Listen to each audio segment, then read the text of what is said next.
I'm taking a break from training today, and I am speaking to those who just got their life insurance license within the last 6 months.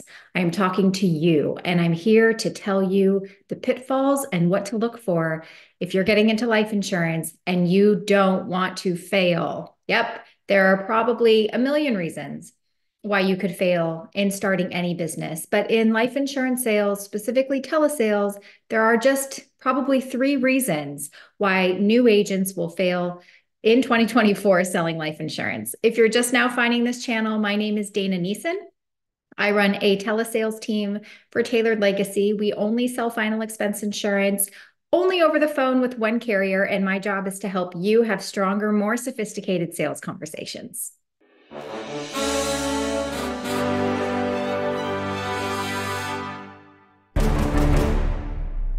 Welcome to my channel. Thanks for being here. I'm here to talk about some of the reasons that I've seen that life insurance agents will get into this business and quickly fizzle out. I am in my fourth year, got my license in October, November of 2020, and have been full steam ahead ever since. I have also been through hundreds and hundreds of agents. I've seen it all. I know people in the industry. As big as this industry feels when you get into it, the reality is it's actually really small. Everybody knows everybody. I know and friends with lots of leaders at other companies and organizations, and we all go through the same stuff. So I'm here to tell you exactly what to look for so that you can make sure that A, this is either the industry you definitely want to be in, or B, you do the things that you have to do in advance of getting started so you don't end up in the statistic of 92% of agents failing in their first year. We'll get right into it. The first reason that life insurance agents will fail is you're not very good. More than likely, you haven't sold life insurance before. You may have sales experience, but the definition of sales experience is relative. If you have sold in retail, I've had people that have been massage therapists and said they were in sales before because they've upsold their clients' products. Other people just in retail selling clothes, shoes, bags, all the way into customer service where you are upselling value add products or services to existing clients. Or even your definition of sales experience is you were an appointment setter for somebody else who goes in and closes that sale. All of those things, if those are resonating with you at all, I'm sorry to say that is not sales experience. A lot of what we encounter on a daily basis in regards to sales experience is you being able to engage a prospect that may have inquired at some point for information on life insurance, and now you are reaching out to them unexpectedly to get them that information they requested. Doesn't seem very hard, but yes, in fact, it is very hard. The same can be true for our inbound call prospects. If you're generating live transfers or live inbound calls, typically, not always, but typically there's a hook. There's an additional reason why somebody wants to make the call to you to get that information. In final expense, sometimes it's call to get your free final wishes guide, right? There's something about that that's going to generate a high volume of inbound calls. And so they may not want to have a full sales conversation with you. They may have just called in to get the free thing that the commercial advertised. So the first hurdle you have to get over and understand is most of the time your sales experience may not serve you very good when it comes to the life insurance industry. You're starting from scratch. And because you're starting from scratch, you have to fail your way to consistent success. Now, that may not sound very hard, but what's attached to failing your way to success? Answer number two, which goes hand in hand, is money. In order to have the opportunity to fail your way to success, you have to be able to take a certain amount of money and know that more than likely you are investing it in your learning. And if you look at it as throwing money in the trash can to take leads and not close them, that's the first problem. You've made the decision to start your own business, Whether you came up with the idea or not, whether you're opening up a restaurant or not, you are a 1099 independent contractor. You are a business owner. And in order to be a business owner, you need capital. You need money to invest in that business. And just because there's a proven business model in front of you does not mean that everybody's going to be successful out of the gate. Because going back to number one, you don't know what you're doing yet. Somebody can hand you a script, somebody can hand you leads, and you will still fail because you don't understand all the nuances and intricacies on how to take a conversation from hello to congratulations. There's a lot of in between that you need work on before you can be assured that the money, the capital that you're bringing into your business is going to yield you a return. So, how much money should you have initially so that you can fail your way to success? Let's think about this for a second. If we're talking about digital leads across all IMOs and companies, we're looking at anywhere between maybe $6 to $8 on the low end, maybe $15 to $30 on the high end. You can also learn on aged leads, which some companies will generate and offer you an opportunity to buy. Those will come in at maybe a couple of dollars, but you're going to have to get a lot more of those in order to get the same results. I also have to make an assumption that you're here because you want to do telesales. I have no experience in the field. I don't want any experience in the field. If, in fact, I've said it before, I'll say it again. If field sales was my only option in this industry, I wouldn't be in it. Telesales is my bread and butter. It's what I'm comfortable with. It is what I know and love and enjoy. And so I'm making some assumptions here. You're here to learn how to be successful in telesales, whether it's with my team or someone else's. If $2 is the low end and $30 is the high end, again, only talking digital leads for outbound calls, why don't we use $12 as our average? First thing you have to understand when making outbound calls to digital leads is answer rate. You can use your cell phone, you can use a CRM, you can use whatever your IMO or agency is recommending. Answer rates are still a very important variable and factor when figuring out what your budget needs to be. You cannot just say, I'm going to buy 100 leads and what will be my conversion rate of those 100 leads, because you're not going to talk to them all, I promise. You will have disconnected phone numbers. You will have people that will never answer their phone. They will literally enroll in the witness protection program as soon as they hit submit. And just to give you a sidebar idea of how low answer rates really are, I run a completely separate campaign for reaching out to current customers, and our answer rate for that is only about 20 to 25%. So you have to make consistent calls over a long period of time in order to finally get someone to answer the phone, which is an entirely different conversation. How many calls should I make to these leads once I get them? So let's backtrack. A really good answer rate for digital leads on your first go through or your first few attempts at reaching out to these people on a high end might only be 10 or 15%. After multiple attempts, and I'm talking about maybe 10 to 15 attempts, your answer rate will increase over time. You want to eventually be able to contact at least 50% of your leads. It's really, really hard to get a campaign where you're talking to every single person that you have purchased. So let's take the 100 lead example. Let's say I'm going to buy 100 brand new digital leads from my upline, my carrier, whoever you're with at $12 a pop. Okay, that's $1,200 investment. And in your first few attempts, you're only going to be able to reach out or connect with, call it 15, maybe 20 people. I'm going to say 15 because I really do know the numbers. So of those 15 opportunities, how many of those are you going to catch at the right time, not sound like you're stumbling all over yourself, getting them interested in to hear what you have to say, and not only that, but taking that call from hello to congratulations.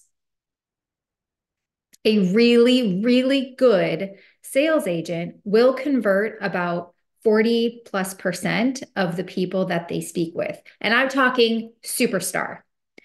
A brand new agent just starting out will probably trip over maybe 10%. So of the 10 to 15 people that you speak with, we're talking one sale. And on a $1,200 investment, and let's say on a good day, the average annual premium is $1,000 or $1,200, there's not a whole lot of money left. We now have to go to your contract. What type of policy did you write? Was it a final expense with no health conditions? Was it a modified? Was it a guaranteed issue? Does your commission change if they're a smoker? What is your commission? Because if you signed up at an 80 or 90 or 100% contract, the chances of you actually getting paid at that 80 or 90 or 100% contract is a 50-50. In fact, if you really take a look at your contract, you're probably getting paid at 30 or 40% lower if you write a guaranteed issue or modified policy. That's someone that has really any significant health condition. Let's just pretend you're at a 90% contract and you get paid a 60% for your modified or guaranteed issue. Let's just take an average of an 80%.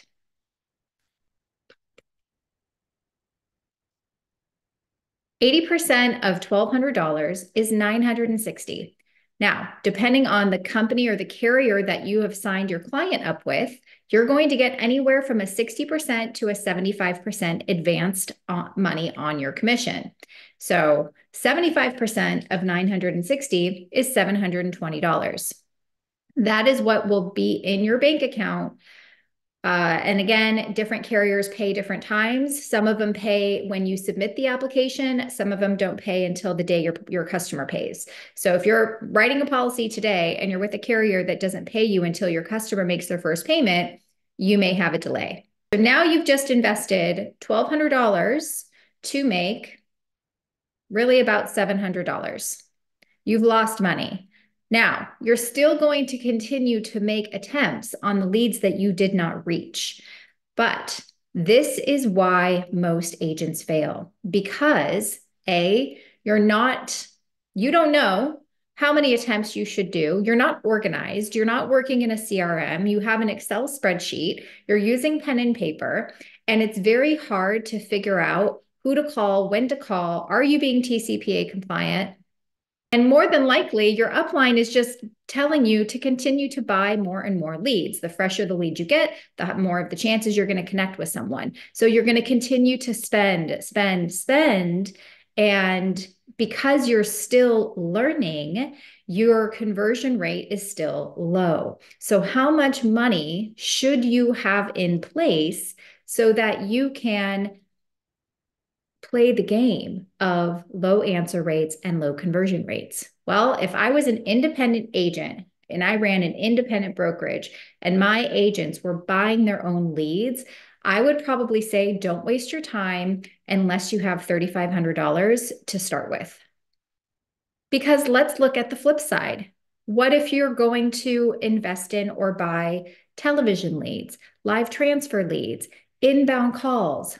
Those are anywhere from about $50 to $75. Now, you need less of those in order to see success. But if I was with a company where I had to pay $50 or $60 for an inbound call, I would take no less than 10 per day. And why would I take no less than 10 per day? Me, with the current skill level that I have right now, I would take no less than 10 per day, assuming I could fit all 10 of those in my whatever schedule that I have. Because I already know some things in advance. I know some people are going to give me a hard time and say, just give me the quote. It's very, very difficult to sell someone that wants to control you. Number two, I'm going to make an assumption that they're going to call in because they want to get some free final wishes guide or some promotion that was advertised to them on the commercial. Could be wrong, but I've seen it many times. Number three, you're going to have people that just don't qualify, right? They're going to be bedridden. They're going to be in a care facility, in hospice care. Maybe they've been given 12 months or less to live, and you just can't help them. So maybe the intent was there, but their expectations are too high and it's just too late. You're also going to have people that qualify for the lower commission policies. So even if you sell 3 or 4 out of 10, If your commission is much lower than what you thought it was going to be, your return, you need to sell a lot more to get a good return on investment. You're also going to get people that will call in for somebody else. And that is not going to be a one call close because you don't have the applicant on the line. So now you're in the world of scheduling follow-up calls. And follow-up calls are very, very, very low converting. I'm telling you all of this because whatever beautiful sunshine and rainbows picture that somebody is telling you is not the case. This is everything that you're up against that you don't know, that you need to know when deciding when you're going to, if you're going to be in life insurance sales, specifically telesales. Okay, so here's what we've covered so far. The first reason that you might fail is because you don't know what you're doing, right? You need the time to figure it all out, to attend the training, and you have to buy leads in the meantime. You have to fill your way to success. Number two, you haven't come into the business with enough capital so that you have the room to fail your way to success. So A, you need the time to learn, and B, you need the money to learn. In the absence of that, you might as well stop before you even get started because you're just going to be really throwing your money in the trash can if you don't have enough to push through and see the success on the other side. And finally, the third reason that life insurance agents will fail in the first 6 months or less is because you're not putting in enough time. Your time and your effort is the single most valuable asset and resource that you can bring to the table. In the absence of that, no matter how much money you have, you will definitely be setting yourself up for failure. A whole YouTube video about why I feel you should never come into the life insurance business part-time. I know it's controversial. I know people feel completely opposite the way that I do, but I also think those people have a lot to gain by recruiting part-time agents. But who holds all the risk? You do. The part-time life insurance agent that wants to give it a shot, the part-time life insurance agent that's trying to transition from a career that they hate to financial freedom. And your recruiter is telling you, oh, of course you can do this part-time because it's their job to recruit, recruit, recruit.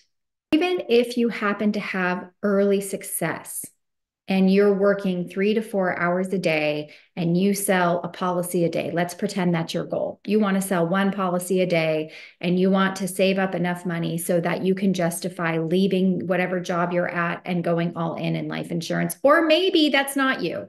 Maybe you just want to do this part-time for the rest of your life. In the life insurance industry, persistency, which is the percentage of policies that stay on the books in the first 12 months, is a real thing. Chargebacks are a real thing. Volume is key to sustaining long-term success. So if you aren't selling enough policies to make sure that the money that you're getting paid stays in your bank account, all you're going to be doing is borrowing money. One policy per day, working part-time, is not enough to guarantee that that money is going to be kept by you. You really need to sell 2 to 3 per day because you have to make an assumption, an aggressive assumption, that 20% of your policies might cancel. And that's a really good agent in the first year. In fact, I've talked to a lot of people at other telesales organizations where their persistency scores are closer to 50 to 60%. That means half of the business that you write is going to cancel. That means half of the business that you write, the carriers are going to ask for their money back. And at the same time, you still have to invest weekly for new leads. So it's this constant catch-up game.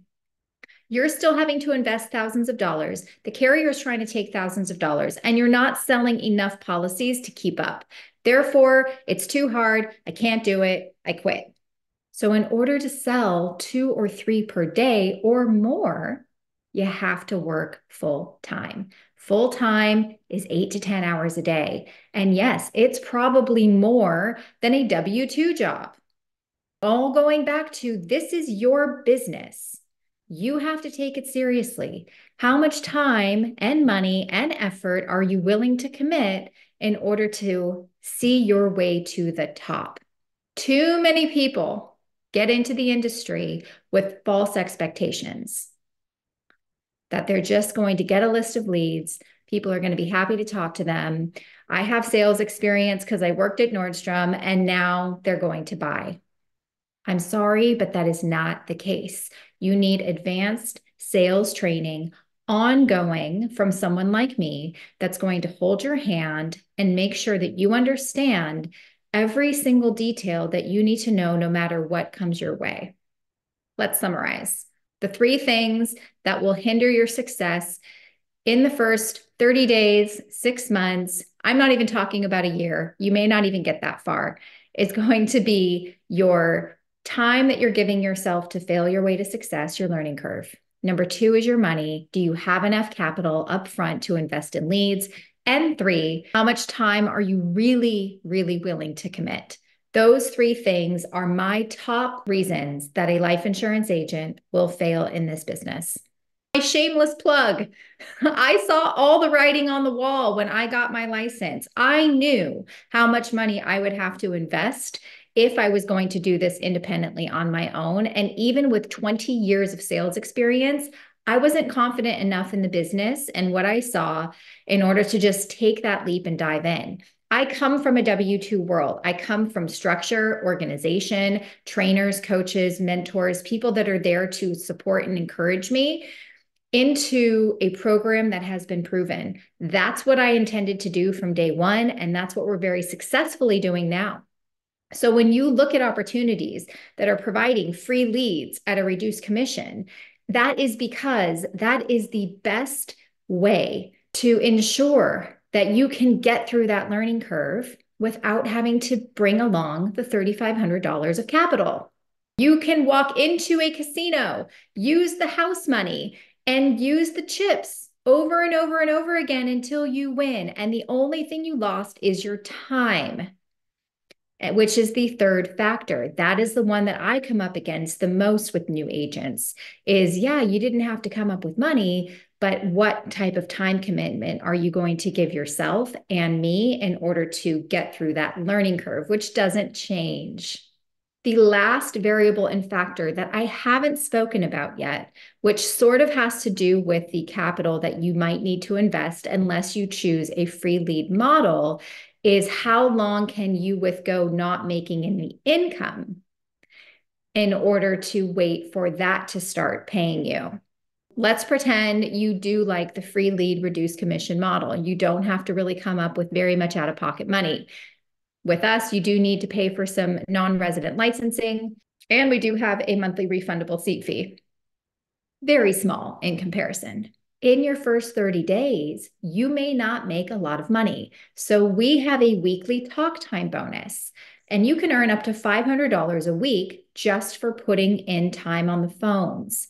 You are going to have to work harder than you've probably ever worked in your life in order to get those talk time bonuses.